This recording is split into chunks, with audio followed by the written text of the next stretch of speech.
Hello everybody. Today I'm drawing a Spider-Man sketch cover and you get to watch. So as you can see here, I start out with just really loose, rough lines. I'm not trying to put down exact deliberate lines at this point. I'm just sort of pushing the pencil around and trying to figure out what the pose is going to be. Particularly with Spider-Man, he tends to contort himself into crazy positions. So, I have to figure out, where am I going to put an arm, where I'm going to put this leg, that kind of thing. Now you see I'm using a blue colored pencil. That's called a non-photo blue pencil. And the reason it's called non-photo blue is kind of a throwback to before computer scanners. So when they did artwork, it had to be taken, pictures of the artwork had to be taken with a stat camera. And a stat camera would take black and white photos and it would not see the color blue. So if you drew in blue, it would show up invisible or as white. Okay? So artists got into the habit of doing their sketch lines with this non-photo blue pencil. That way none of their loose, rough sketch lines would show up on the final stat. Now today, that's not as important. Obviously, we don't use stat cameras as much as we used to. Pretty much everything is computer scanned and things like that. But I think people just kept on the practice of using the blue.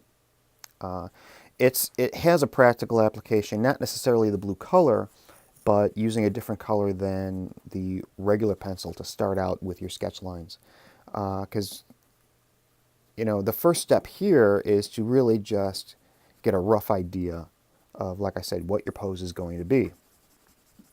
Later on, you'll see me switch to a normal pencil where I'll begin to refine my lines and pick and choose which of these really loose, sketchy lines that I like. So by switching to a different color, it helps my brain kind of delineate between the sketchy, loose lines that I don't want and then the deliberate lines that I do want. So you can see here I've started on a leg and I've thrown his left leg way up there, so his knee is up by his ear. Again, just keeping with the Spider-Man, contorted, web-swinging type of pose that I'm shooting for here. I decided to throw the other leg out to the other side, and of course I have to bend it back somehow.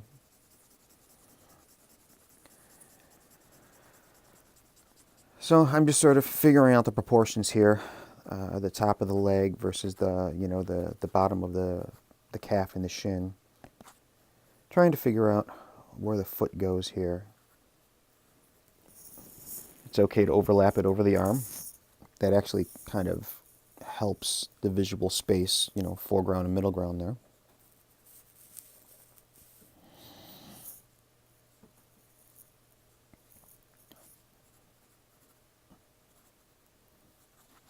Just trying to get the contour of the leg right here. Now you'll notice I don't try to obsess on one particular body part at a given time. I'm kind of just jumping all over the place at this point. And that's a deliberate decision. Sometimes I'm not always good at it. Sometimes I do get locked into a specific body part, and I'll try and noodle it or, overdraw it. At this stage of the sketch, you really want to keep everything loose. So I kind of dance around the whole drawing. I go from here to there to there, and that just kind of keeps the energy. It kind of helps, me continuously, see the whole image at once. Because if I'm obsessing over one particular body part, a foot or a hand for too long, I kind of lose sight of the rest of the picture. Now here I've decided that I kind of want to adjust the slightly position of the head right there. So I got out the old eraser and I made an adjustment.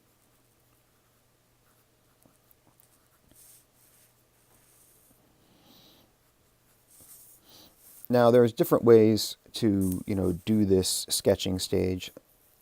You'll kind of see I'm using kind of a scribbling method here, which is a little bit of kind of a fast and loose, messy way of doing things, just kind of finding your way through the anatomy. Another way is to draw, construction lines. You'll see sometimes artists draw kind of a wireframe and then construct, loose body shapes, cylinders and cones, and then from there build out their body shape from there. There's no one right way to do things, and I kind of use both. Sometimes I'll construct a figure with more geometric shapes, and sometimes I'll just sort of scribble it in the way I want.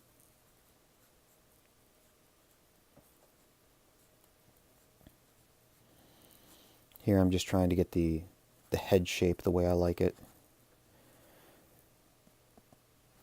And I'm roughing in the iconic Spider-Man eyes right here.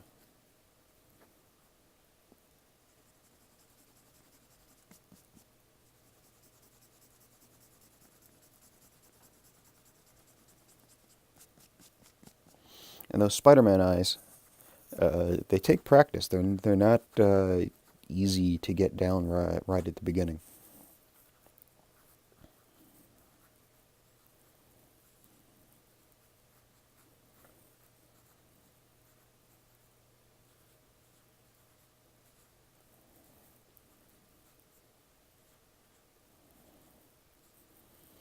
So now I'm working in other aspects of the costume.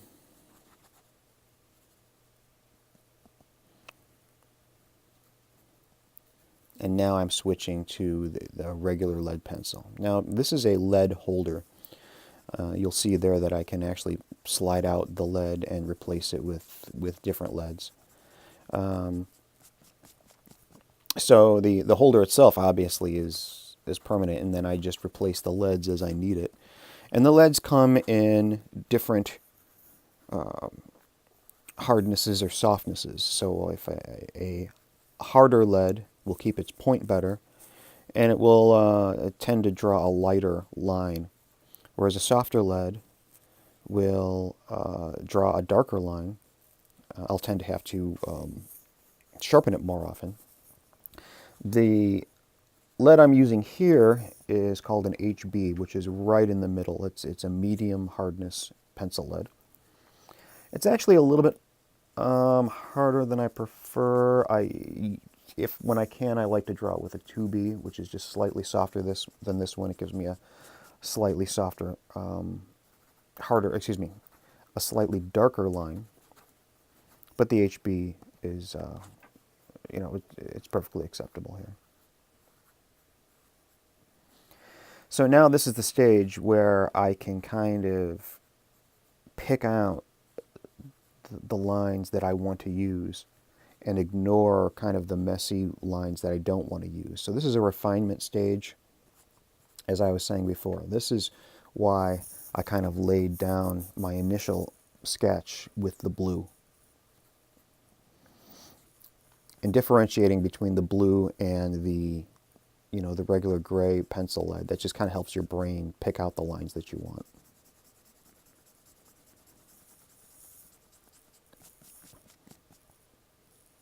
So now I'm detailing things here like the collarbone and the pectoral and muscles, and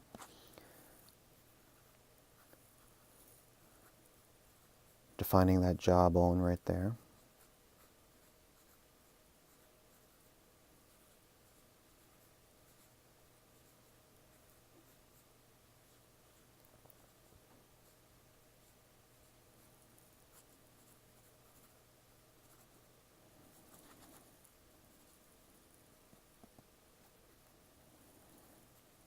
Now, not all artists today will sketch first with a blue pencil. I've actually seen artists who've gotten in the habit of using a red pencil instead. And again, we no longer have to worry about the non-photo properties of the pencil. You can start sketching in any color you want. The ironic thing about the original scat cameras is that when you drew a line in the color red, the stat camera picked up the red line as black. But today you'll often see some artists who like to do their preliminary sketches in red pencil rather than blue. And it doesn't matter because we're dealing with computer scanners now.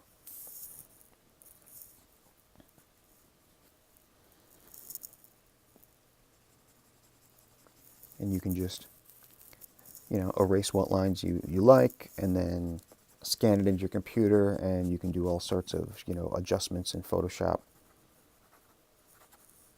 once the artwork is inked.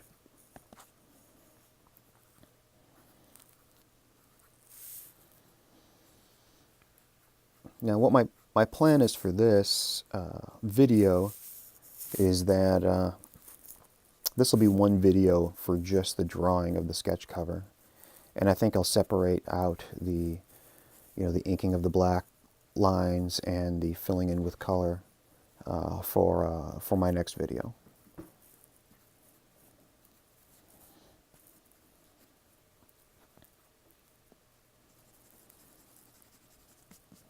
Trying to find the proper shape of the foot there.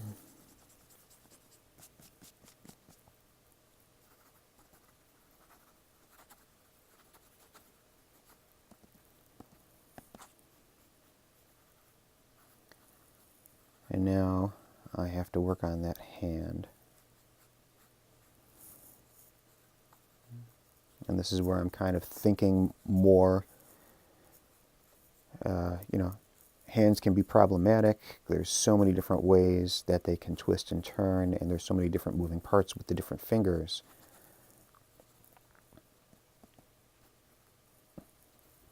So I'm really just kind of... Now, at this part, I've decided that I didn't like how far that thumb was jutting out. So I just erased it, and I kind of redrew that thumb so it didn't look as dislocated.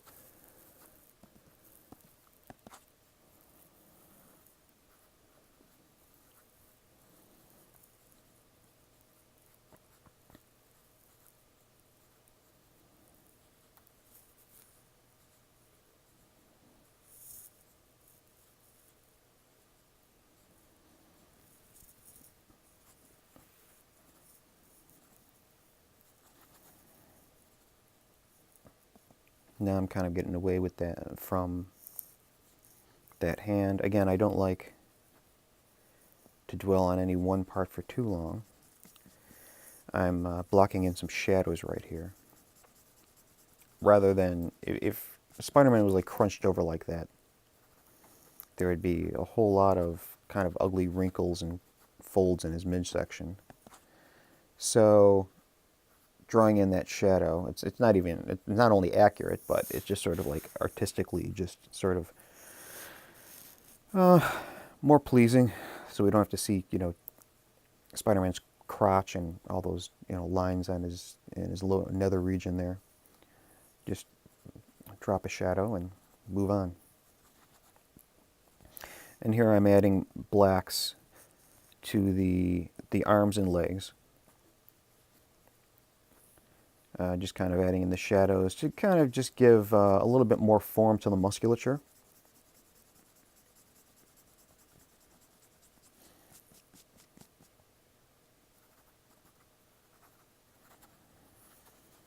Now, one thing you'll notice me doing here is I'm adding the black musculature kind of shadows and stuff primarily to the blue portions of his costume. Right here I am kind of dropping in a shadow right underneath the chin and detailing the top of the shoulder there. But I'm not going to do much more than that in the red part. And the reason is that the red part is eventually going to get the web pattern. And the web pattern once it's drawn in, it contours around, the shape of his body. And it's largely unnecessary to go crazy with all sorts of black muscles or black shadows for the muscles and things like that in the red portions of his costume. I'm not saying you can't do it. There's plenty of artists who do, but I tend to choose just to kind of detail the muscles more in the blue parts and not so much in the red parts of the costume.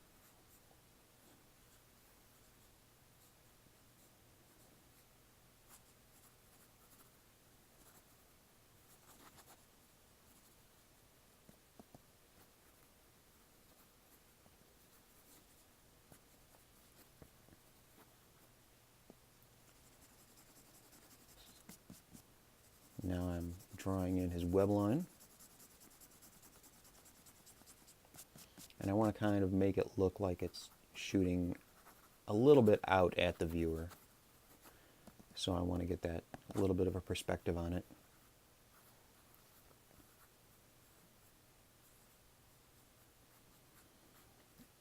Get all those spaghetti strands of webbing kind of doodled in. And again, I just sort of like loose and messy. The webbing actually is more fun when you try and just kind of do it messy. You don't have to make each little strand of web a deliberate line.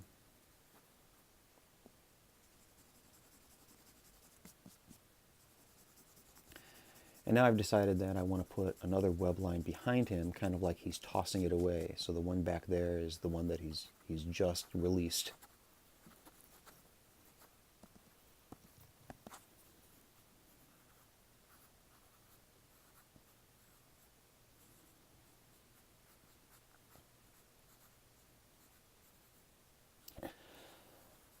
So now I'm going to start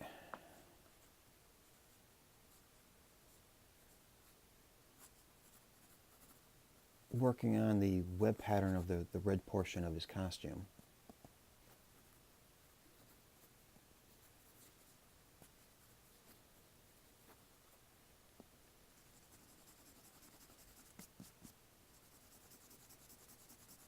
And there's a method that most artists use to make the web patterns look correct.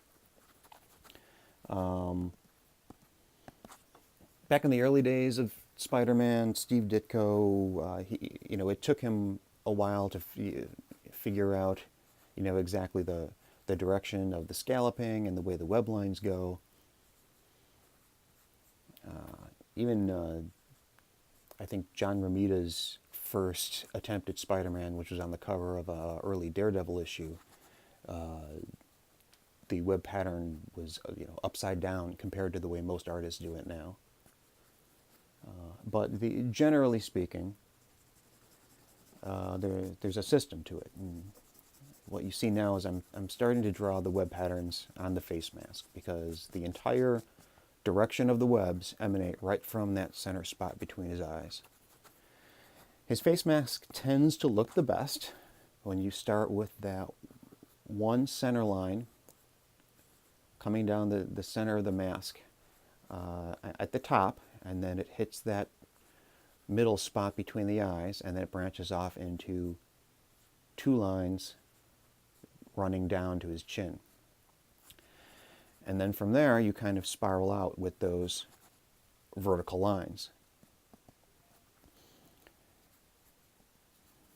Now, the lines that are going up from the center point of his mask will eventually go, up to the top of his head, over the top of his head, and around down the back, and then, down the back shoulders. And then the lines coming down towards his chin will wrap underneath his chin, down his neck, and then down his chest and torso. And likewise, the lines that are kind of going sideways off the mask will wrap around to the side of his mask and then curve down around his ear and then down the side of the neck and the shoulder and the arm. So all of those vertical lines have a starting point really that come out from the center of the mask and just kind of branch out and then cascade all the way down his costume.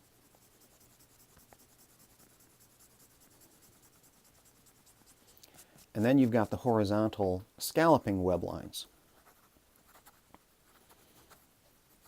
All right, and I'm just showing that, obviously you've got a downward scalloping and an upward scalloping line. The only spot you see the scallops going upward are on the top of the mask right there. And those upward scalloping lines curve up over the top of his head and eventually turn into downward scalloping lines when they get to the back of his head. Every other portion of the web pattern has the downward scallop. And again, just like the vertical lines, those horizontal scalloping web lines just sort of keep repeating all the way down the arm, all the way down the chest, until you get to the fingers. And when you get to the fingers, you just draw circles around the fingers.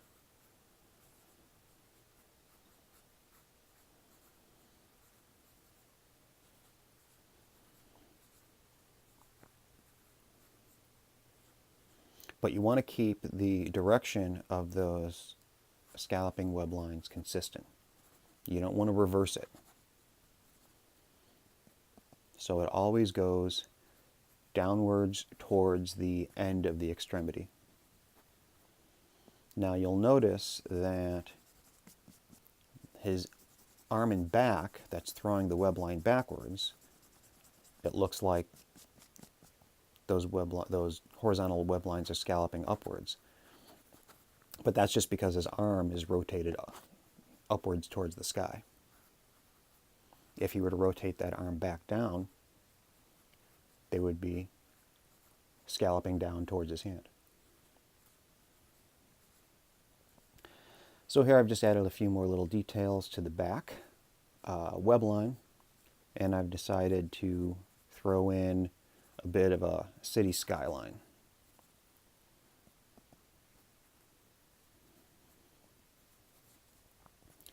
And I'm not doing exact perspective on these buildings. If this were for a real book cover or a comic book cover, I would get out the rulers and try and figure out more exact perspective and be more exact. But really, the most important thing for this sketch cover is really the Spider-Man figure. The buildings are just sort of a backdrop and not as important. So what I'm going here for is kind of a cheated perspective. I'm just sort of roughing in, like eyeballing it, but I'm also intentionally kind of making the buildings curve around on purpose, just to give the perspective a little bit more drama.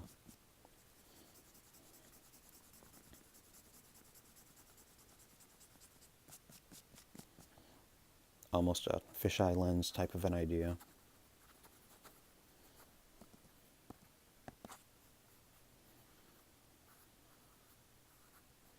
I'm probably going into more detail here than I even needed to.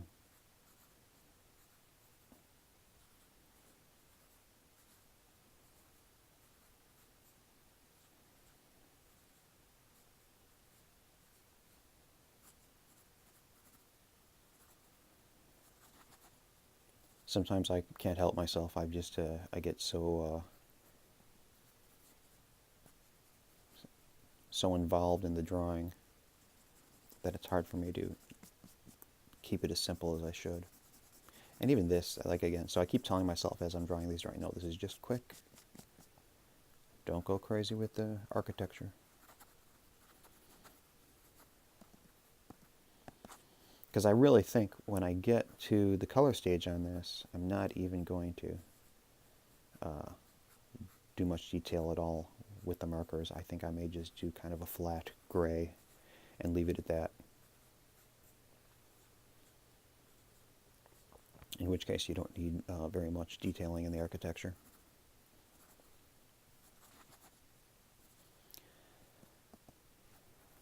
I'll probably put a little, well, I did. I put more detailing into this foreground building simply because it's the closest one to us.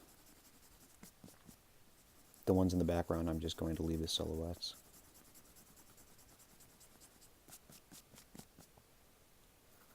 Put some clouds there in the background. And then just like I did with the, the Spider-Man figure, after I get my rough blue lines that I just sort of freehanded, now I'll kind of pick out a more exact lines that I want with the regular pencil.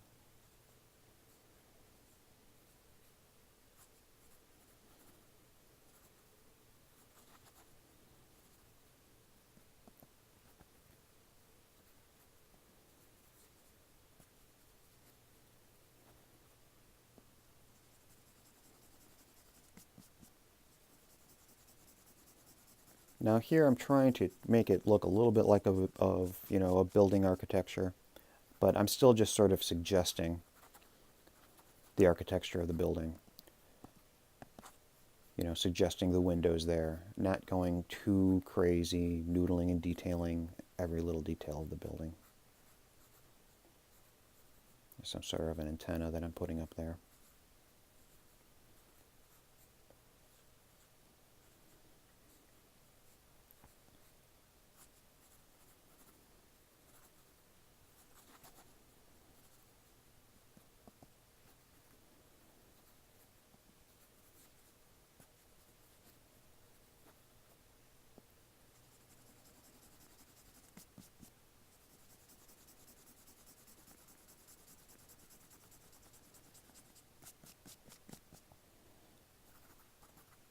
Drawing buildings is definitely a learned skill, and I think that comic book artists in particular are often just amazing at doing architectural drawings because they have to do it so much.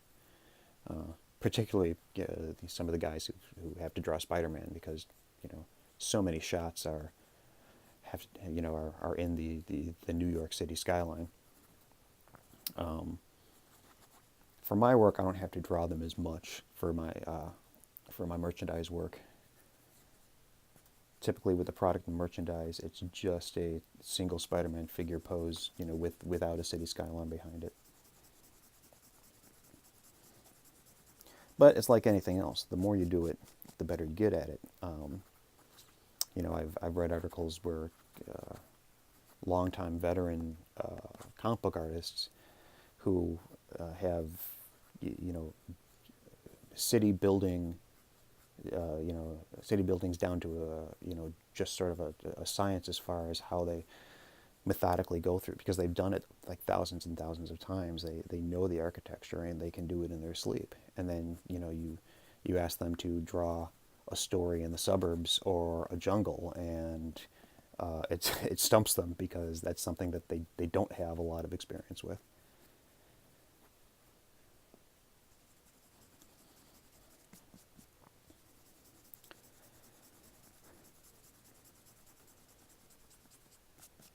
And if you have trouble with architecture, just get some reference and look at a picture and kind of figure it out like anything else. All right, so here we are, and we're done. So thanks for watching, everybody. Don't forget to hit the subscribe button, and that way you'll get notification for my next video when I add the black lines and color. So until then, see you later. Bye-bye.